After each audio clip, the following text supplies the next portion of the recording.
Ladies and gentlemen, you ever see a woman who's been through hell and still walks like heaven has her back? That's not just confidence, that's experience. That's what happens when rejection doesn't break her, it builds her. Rejection is a funny thing. It doesn't knock on your door politely. It slams it. It slaps a dream out your hand. It makes you question your worth. And if you ain't ready, it'll make you quit. But not her. She doesn't quit. See, when the world told her she wasn't enough, she didn't curl up. She stood up. When they laughed, she learned. When they walked away, she walked further. She took pain and turned it into power. She took no and turned it into next. Let me tell you something. A woman who rises after rejection, she's not the same woman anymore. She's not soft. She's not scared. She's not waiting on validation. She knows who she is now. She earned who she is. And here's the thing. You can't intimidate a woman who's already faced her worst fears and chose to rise anyway. You can't silence her when she found her own voice through the silence. And you sure can't stop her. Because she's not running on approval anymore. She's running on purpose. The most dangerous woman in the world isn't the one with perfection. It's the one who's been buried and still bloom. She's the one who faced the storm and built wings from the wind. She doesn't need a crown. She is the crown. So if you're watching this and you're broken, rejected, tired, I want you to hear me loud. Get up, rise again. You've already been hurt. Don't let it be for nothing. Use it, build with it, rise with it. Because when a woman rises after rejection, she becomes unstoppable. Rejection is not a wall, it's a door in disguise. Or most people see rejection as a dead end, a full stop, a message from the universe that they weren't good enough, ready enough, smart enough, worthy enough. But that's the illusion. That's the trap. The truth is, rejection is often the greatest redirection you'll ever receive. And they feel like loss in the moment, but what it really is guidance. It's the unseen hand of life pulling you away from something that wasn't for your growth and pointing you towards something that is. You apply for the job and don't get it. You pour your heart into a relationship and get walked out on. You audition, you try, you reach, and still the door shuts. Hard, loud, painfully. You start to think, maybe I'm just not cut out for this. You start doubting your gifts. But what you don't see in that moment is the space being cleared. You don't see that the pain you feel is just temporary heat before your rebirth. Because rejection isn't there to stop you. It's there to sculpt you, to strengthen the parts of you that success never could. Success makes you comfortable, but rejection, it wakes you up. It humbles you. It strips away the ego.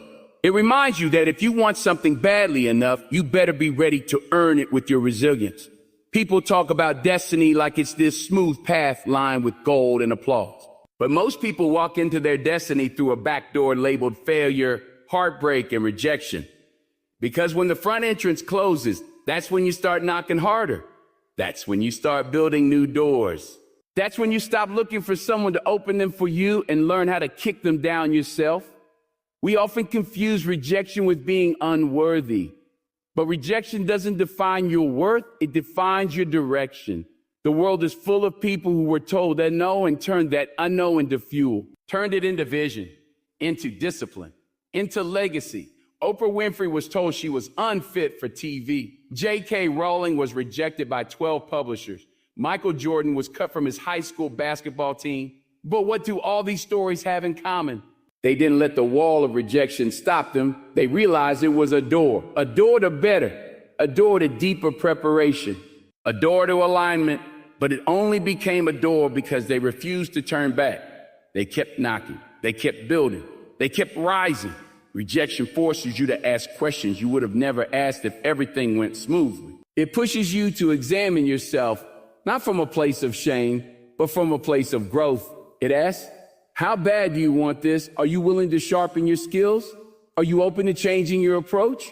Are you ready to build patience, discipline, and maturity? Because without rejection, you wouldn't grow those muscles. You wouldn't build that grit. And grit is what carries you through the silence, through the empty rooms, through the nights when no one's clapping, but you're still clapping for yourself. Think about the relationships that didn't work out. Think about the opportunities that slipped through your fingers. At the time, you probably thought it was over. You may have cried, screamed, or just went numb. But somewhere down the line, you found better, or you became better. The door you thought was the one turned out to be the wrong one. And if that rejection hadn't come, you might still be stuck in something too small for the size of your calling. Sometimes rejection is the greatest act of protection. You didn't get that role because it would have led you somewhere toxic. You didn't marry that person because your purpose couldn't survive in that relationship. You didn't get that deal because settling for it would have cost you your integrity. You didn't get picked because being picked too soon would have destroyed you. See, we want the blessing now, but sometimes the delay is the blessing. And rejection is what delivers it. There's a divine kind of rejection, one that only makes sense looking back. And once you realize that, rejection doesn't make you bitter anymore. It makes you bolder. It stops being a wound and becomes a weapon. You learn to walk into rooms without fear of hearing no. You stop needing validation to feel valuable. You stop letting temporary discomfort keep you from long-term vision. You start showing up not because you're guaranteed a yes, but because you know who you are, even if they don't see it yet. And that's the shift. When rejection stops being personal and starts being directional, you stop asking a why me and start saying a try me. Because now you know it's not a wall. It's a door, a disguised opportunity to deeper, work smarter, and trust harder. And once you walk through enough of those disguised doors, you stop fearing them. You welcome them. Because every rejection that didn't break you only built you into someone more powerful than you were before. You begin to realize that rejection doesn't mean absence of talent. It often means the timing isn't aligned. It doesn't mean your value has decreased. It means your value hasn't been fully understood yet. Sometimes you're just too much for the wrong room. And that's okay. Leave the room. Build your own. Fill it with your people. The people who see you, feel you, and value the depth of who you are. But none of that happens if you stop at the first wall. You have to trust that the wall is hollow, that there's something behind it, something waiting for your persistence, your courage, your faith. You don't need every door to open. You just need the right one. And the ones that close in your face, they're doing you a favor. They're filtering your journey, protecting your energy, refining your focus. That kind of refinement only happens when life says a no and you decide to say yes anyway. That kind of courage can't be taught in a textbook. It's earned in the trenches, in the silence, in the solitude after rejection. And once you've been there and risen from it, you become unshakable. Rejection will come. That's not a question. The question is, what will you do when it does? Will you let it stop you? Or will you recognize it as the door it truly is? One that leads not just to something greater, but to someone greater. You, the version of you that doesn't just want it easy, the version of you that's ready to earn it. That's the version rejection is trying to introduce you to. The version that understands this whole time. That wall was never a wall. It was always a door, just waiting to be seen for what it really is. That pain builds power. Not in the way that comfort does, not in the way that pleasure does, but in a deeper, raw, undeniable way that nothing else can replicate. Pain doesn't ask for permission. It enters your life like a storm, unexpected, loud, and overwhelming. And yet within that chaos, something sacred happens, something begins to form. A new kind of strength, a quiet kind of courage, the kind that can only be born in fire.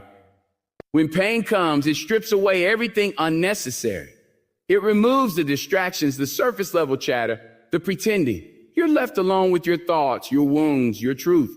And it's in that silence that you discover who you really are, not who the world told you to be, not who you pretended to be to fit in, but the real you, the one who survives what was meant to break you. Pain tests your foundation. It shakes everything you thought was secure, your confidence, your relationships, your dreams. It makes you question your worth, your purpose, even your future. But what it also does, without warning, is build something new beneath the rubble. If you let it, pain will force you to go deeper than you ever have. Deeper into self-awareness, into resilience, into faith. That depth becomes your power. Because once you've been low, once you've walked through fire and found your way out, nothing on the surface can shake you anymore. People try to avoid pain like it's the enemy, but pain has always been the doorway to growth. Think about it. Every great transformation in your life didn't start with ease. It started with discomfort, with heartbreak, with disappointment, with loss. And yet here you are, still standing, still breathing, maybe even stronger than you were before. That's not a coincidence. That's what pain does. It builds something within you that comfort never could. Pain reveals your limits, but more importantly, it challenges you to break them. It's in the hard seasons where your potential is awakened. It's when life pulls you to your knees that you realize how much strength you had left. Strength you didn't know you carried. You start to show up for yourself in ways you never did when things were easy. You learn to self-soothe, to rebuild, to believe in your comeback, even when the world only sees your breakdown. Pain teaches discipline. It teaches gratitude. It teaches clarity. When you've suffered, you no longer take peace for granted. You don't ignore your blessing. You become more intentional. You cut off the unnecessary. You walk lighter. You speak wiser. You love deeper. You don't waste your energy trying to please people who never cared in the first place, because pain shows you what matters. And that wisdom, that emotional intelligence, is part of your power. Some of the most powerful people in history were built by pain. Their power didn't come from privilege. It came from the battles no one saw, from the nights they cried themselves to sleep, from the rejections, the betrayals, the failures. But they didn't run from it. They didn't numb it. They leaned in. They embraced it. And in doing so, they unlocked a version of themselves the world wasn't ready for. See, the thing about pain is that it doesn't leave you the same. You either come out bitter or you come out better, but the choice is yours. You can let it harden you, or you can let it mold you.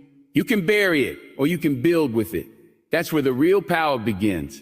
Not in the pain itself, but in how you respond to it. What you decide to do with it. Some people drown in it. Others rise above it and use it as fuel. Pain builds empathy. It opens your eyes to the struggles of others. It humbles you. You become more human, more present, more aware. And when you've been through real pain, you don't laugh at other people's battles. You lift them because you remember what it felt like to carry your own. That's power too, not the kind that dominates, but the kind that heals. There's a sacredness in suffering that no one wants to talk about. A refining fire, a quiet transformation. It happens behind closed doors when no one's watching. When you're crying but still choosing to move forward. When your heart is shattered, but your spirit refuses to stay broken. That's where power is born. Not in the applause, not in the success, but in the in-between. In the lonely middle where pain meets perseverance. Choose you. It speaks inside, in late nights, in cold morning, in unanswered prayers. But if you listen closely, it's not saying you're weak. It's calling you to rise, to grow, to awaken something you forgot was even inside you. Because real power isn't about appearing strong. It's about being strong when there's no one to impress, when there's nothing left to prove. Just you, your scars, and the quiet decision to keep going. And those scars, they're not shameful. They're sacred. They're reminders that you survived, that you endured, that you walked through pain and came out the other side. They're not signs of weakness. They're proof of your power. The world may not see the depth of what you've carried, but you do. You know. And that self-knowledge is everything. That inner resilience, that quiet fight is the kind of strength no one can take from you. Pain pushes you toward your purpose. Sometimes it's the only thing that will, because we don't change when we're comfortable. We change when we're forced to. When the pain of staying the same becomes greater than the fear of change, that's when we move. That's when we evolve. That's when we step into who we were meant to be. There's no shortcut around pain. There's no easy way through it. But that's what makes the power it builds so real. It's earned. It's authentic. It's unshakable. And once you've been through enough pain, you stop being afraid of it because you've seen what it can do. You've seen how it breaks you open just to rebuild you stronger, how it knocks you down just to lift you higher. You stop resisting it and you start respecting it. Because pain, when processed with courage, becomes wisdom. It becomes strength. It becomes power. The kind of power that changes lives. The kind that inspires others. The kind that leaves a legacy not of perfection, but of perseverance. That's the kind of power the world needs more of. Not the kind that avoids struggle, but the kind that's been through it and still chooses love, still chooses hope, still chooses to rise. Faith is stronger than fear. It doesn't always feel louder, and it doesn't always arrive with fireworks of certainty. But when it's real, when it's rooted in something deeper than the moment, it will outlast and overpower fear every single time. Fear is reactionary. Fear is built on doubt, on what ifs, on stories your mind tells when the outcome is unclear. But faith, even in its smallest form, carries a steady, unshakable power. It's the quiet whisper that says, keep going when everything around you says stop. Fear shouts, tries to paralyze. It plays every worst case scenario on repeat in your head, makes you believe the risk is too high, the fall too far, the failure too humiliating. It's loud, persistent, and familiar, but faith doesn't need to match its volume. It just needs to show up.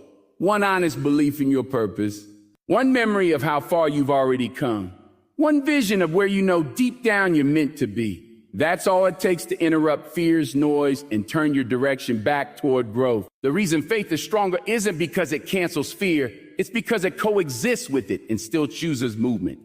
You can be scared and still believe. You can have doubts and still trust. Faith isn't the absence of fear. It's the decision to act despite it. It's standing in the unknown with your hands shaking, your voice trembling, but still stepping forward, still saying yes. Still trusting that something bigger than what you see is guiding the path beneath your feet. There are moments in life when everything looks like it's falling apart.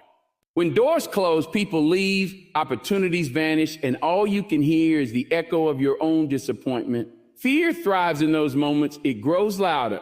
It tells you it's safer to shrink, to retreat, to abandon the dream before it breaks your heart any further.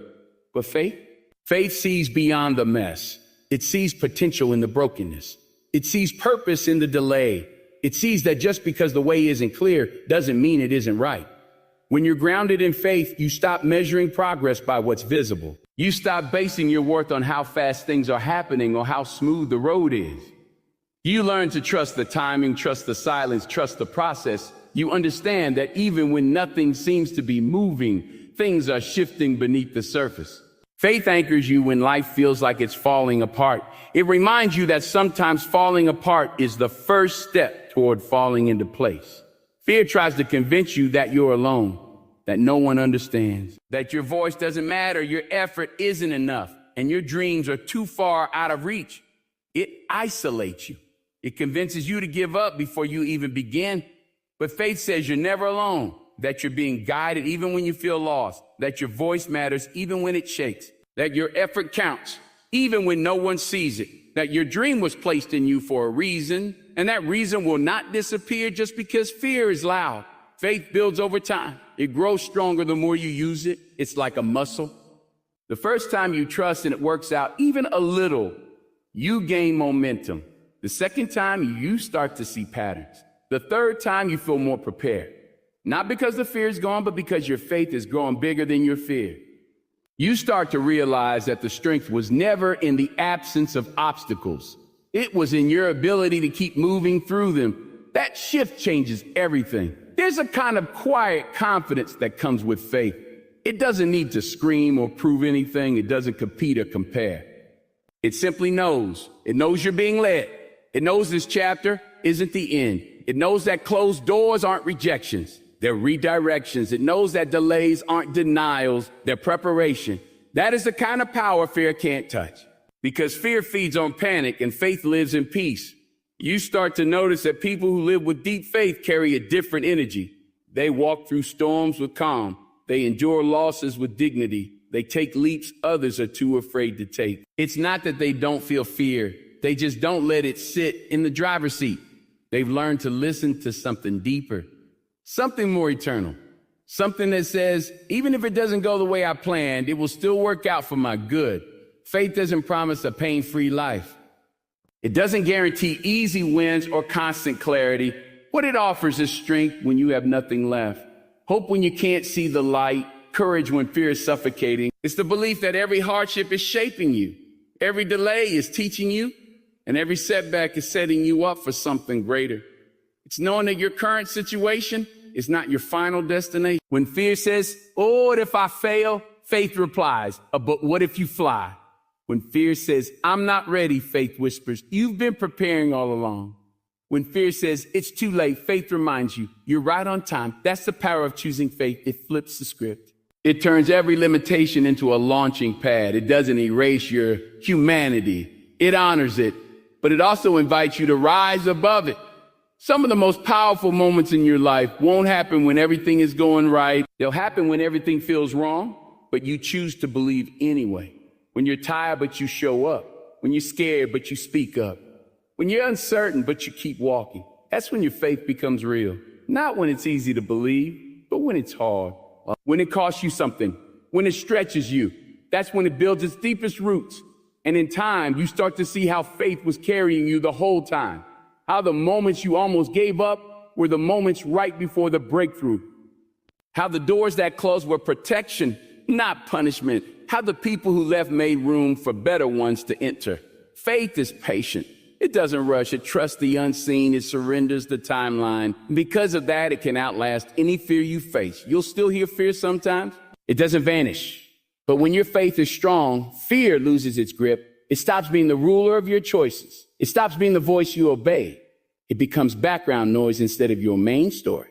And faith becomes your compass, your anchor, your fuel. You don't need to have it all figured out. You just need to believe that you were created for more, that you're capable of more, that you're not walking alone.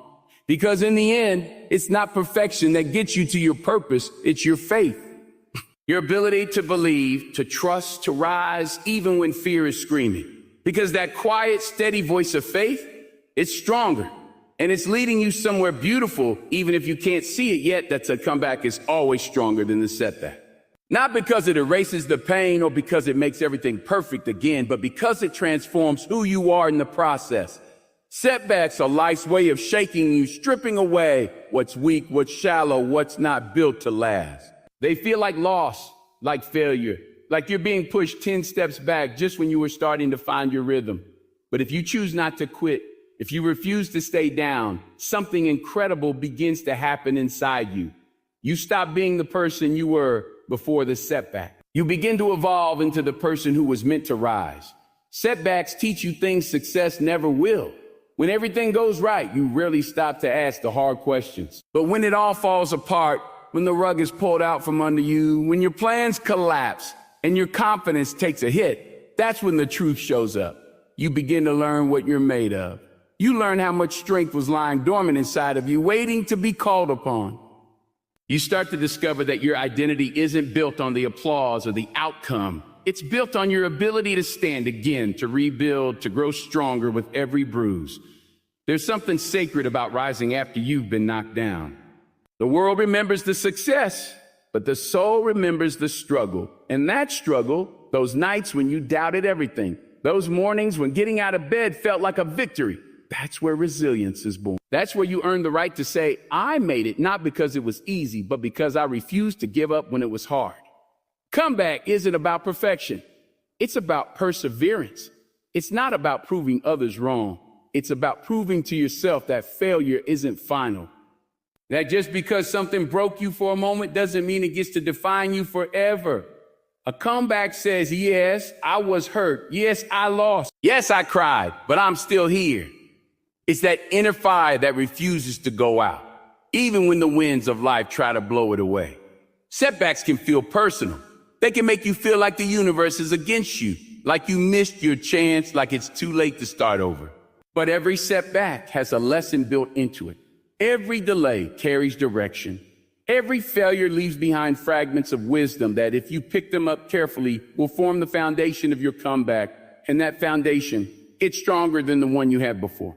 Because now you're not just building from ambition, you're building from experience, from pain, from insight. That kind of building lasts. People underestimate those who fall and rise again. They only see the highlight reel, never the rewrites, the rejections, the rebuilding. But that's where the real strength lives. It lives in the silence between dreams, in the grind when no one's watching, in the determination to show up again, even after being counted out. That's what makes a comeback powerful. It's not just the success. It's the journey back to belief, back to faith, back to self. Every great story has a chapter of defeat. Every legend faced their lowest point. But what separates those who rise from those who stay stuck is one simple decision: to keep going, to believe that what lies ahead is still worth fighting for, that the setback wasn't the end of the story. It was just the turning point, the chapter that sets up the breakthrough, the moment that shifts everything. You see, when you come back from a setback, you don't come back as the same person. You come back wiser. You come back hungrier. You come back with scars that remind you of your strength, not your shame. You carry a quiet confidence, one that doesn't need validation because it's been through too much to care what the world thinks. You start to realize that your story isn't one of perfection. It's one of power. The kind of power that only comes through rising from the ashes of what was meant to break you.